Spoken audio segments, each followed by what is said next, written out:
Welcome to CATEX TV. My name is Frank Fortunato. Today is Thursday, February 16, 2012. Last night, the New York Knicks and the National Basketball Association won their 7th game in a row. Jeremy Lin. We'll go to the ratings agencies news. It seems as if the ratings agencies, which several years ago were affirming people like Enron, WorldCom, and Lehman Brothers as being good places to invest, are now swinging completely in the other direction. A number of insurance companies were downgraded by Moody's yesterday. The first was Unipol of Italy. They went down one whole notch as a result of their exposure to Italian sovereign debt. MAPFRE, the big Spanish insurer, was knocked down one notch because of their exposure to Spanish debt.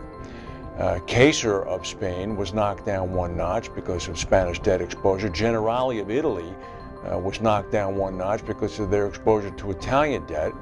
Allianz of Italy went down one notch because of their exposure to Italian debt. And Aviva was affirmed with a negative outlook, though, because of their exposure to Spanish, Irish, and Italian debt. And Scottish Widows Insurance Society was affirmed, but with a possible negative implication because they're owned by Lloyds Bank, which is itself under review. Moody's was not finished there. They then announced that a number of banks were now going to be reviewed as well. One of them is Goldman Sachs. Weekly job claims in the U.S. dipped again. They're down to 348,000 for a week by falling after falling by 13,000. This is the lowest stage since March of 2008, when the recession was just beginning. Back from the dead, General Motors announced its biggest earnings in its 103-year-old history. The profit for the company was $7.6 billion in 2011. The company says that union workers will each be getting $7,000 profit-sharing checks.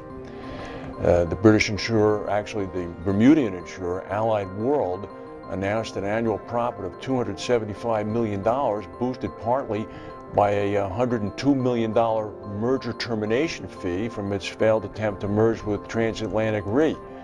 However, despite that, their results actually surpassed expectations. Operating income was $94.7 million, or $2.40 per share. The estimate of analysts had been $1.07 a share, so they did do much better. The share price of Willis has fallen 10% today in London, wiping about $720 million of shareholder value off the market cap of the company. This is after they released numbers yesterday that showed a profit, but not as much as people thought. The big Swiss insurer Zurich Financial Services Group came out with their 2011 numbers. The headline was that they reported an increase of 0.5% on return on common shareholders' equity.